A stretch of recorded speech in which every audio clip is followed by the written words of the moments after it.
ഞാൻ കല്ലാച്ചിരി സെക്യൂരിറ്റി ആയിട്ട് ജോലിയാണ്.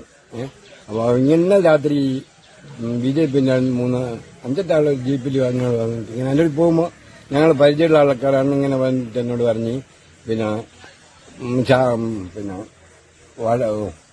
30 വോട്ട് BJP നമ്മളെ 30 വോട്ട് ഒരു ബൂത്തിൽ നിന്ന് 30 വോട്ട് ഷാഫിക്ക് ചെയ്യണമെന്ന് പറഞ്ഞെന്നോട്. ഞാൻ ഇപ്പോൾ അവരോട് ചോദിച്ചിട്ട് ഇങ്ങനെ യുവമോർച്ചന്റെ സംസ്ഥാന പ്രസിഡന്റിനെ സ്ഥാനാർത്ഥിയാക്കിയിട്ട് നമ്മൾ ഏതാണ്ട് കോൺഗ്രസ് മുക്ത ഭാരതം എന്നല്ലേ നമ്മളെ ആശയം തന്നെ. അപ്പം നമ്മൾ കോൺഗ്രസിന് വോട്ട് ചെയ്യണം. അപ്പം എന്നോട് പറഞ്ഞു ഇങ്ങനെ നമ്മൾ ഓരോ ഭാഗത്ത് മാത്രം നമ്മളെന്തായാലും ജയിക്കുകയൊന്നുമില്ല.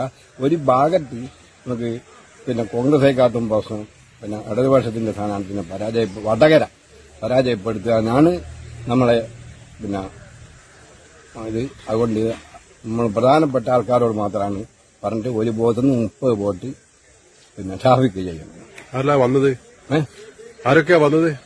എനിക്കറിയാം. ഒന്ന് രാംദാസ് മാണല്ലേരി, പിന്നെ മോഹനൻ മാഷി, പിന്നെ നാളുണ്ട് ഇയാളെന്ന് എനിക്ക് അറിഞ്ഞൂടാ.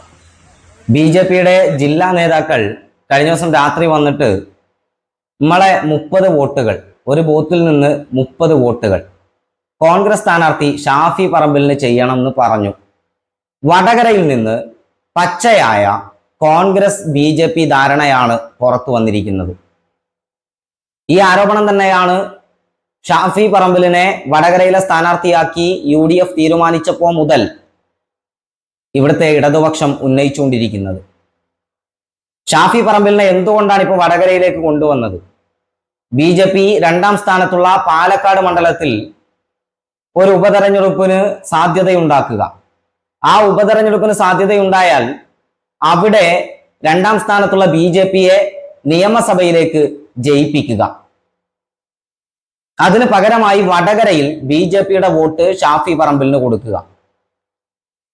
അതിന്റെ പച്ചയായ ഉദാഹരണമാണ്, തെളിവാണ് ഇപ്പൊ നമ്മുടെ മുന്നിലേക്ക് വന്നിരിക്കുന്നത്. BJPയുടെ ജില്ലാ നേതാക്കൾ നേരിട്ട് വന്ന് ബൂത്ത് തലങ്ങളിൽ ഒരു ബൂത്തിൽ നിന്ന് 30 വോട്ടുകൾ വീതം BJPയുടെ വോട്ടുകൾ കോൺഗ്രസ് സ്ഥാനാർത്ഥിക്ക് നൽകണമെന്ന നിർദ്ദേശം നൽകി എന്നതാണ് പുറത്തു വന്നിരിക്കുന്നത്. നേരത്തെ ഇടതുപക്ഷം ഉന്നയിച്ച ആരോപണം കൃത്യമല്ലേ? നോക്കൂ, നിങ്ങൾ വളരെ കൃത്യമായി തന്നെ അദ്ദേഹം പറയുന്നുണ്ട്, ഇടതുപക്ഷത്തെ പരാജയപ്പെടുത്തുക എന്നതാണ് നമ്മുടെ ലക്ഷ്യം. കേരളത്തിലെ എല്ലാ മണ്ഡലങ്ങളിലും ഇതുപോലെ കോൺഗ്രസ് BJP ധാരണയുണ്ടായിട്ടുണ്ട് എന്ന് തന്നെയാണ് മനസ്സിലാക്കേണ്ടത്. ഇടതുപക്ഷത്തെ ഇല്ലാതാക്കുക, ഇടതുപക്ഷമാണ് പ്രശ്നം. ഈ രാജ്യത്ത് കർഷക തൊഴിലാളി മുന്നേറ്റങ്ങളിൽ ഇടതുപക്ഷത്തിന്റെ നേതൃത്വമാണുള്ളത്. ഈ രാജ്യത്ത് സംഘപരിവാർ ഭരണകൂടത്തിനെതിരായി, അവർ നടപ്പിലാക്കുന്ന തിട്ടൂരങ്ങൾക്കെതിരായി ഇന്ത്യൻ പാർലമെന്റിനകത്തും പുറത്തും ഏറ്റവും ശക്തമായ പ്രതിരോധങ്ങൾ തീർക്കുന്നത്, പ്രതിഷേധങ്ങൾ ഉയർത്തുന്നത് ഇടതുപക്ഷമാണ്.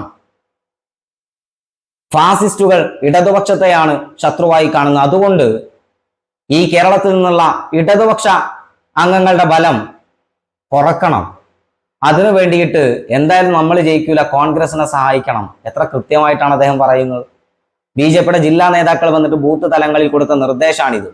വടകരയിൽ ഷാഫി പറമ്പില് ജയിച്ചു കഴിഞ്ഞാൽ പാലക്കാട്ട് നിന്ന് BJPക്ക് ഒരു നിയമസഭാ അംഗം കേരളത്തിൽ ഉണ്ടാകും. ആ ധാരണയാണ് കോൺഗ്രസും BJPയും തമ്മിൽ ഉണ്ടാക്കിയത് എന്നതാണ് ഈ വീഡിയോയിലൂടെ വ്യക്തമാകുന്നത്. എന്തായാലും നമുക്ക് കാത്തിരുന്ന് കാണാം. ജൂൺ 4 റിസൾട്ട് വരും വരെ. മറ്റൊരു വീഡിയോയിൽ നമുക്ക് വീണ്ടും കാണാം. അബു അരീക്കോട്.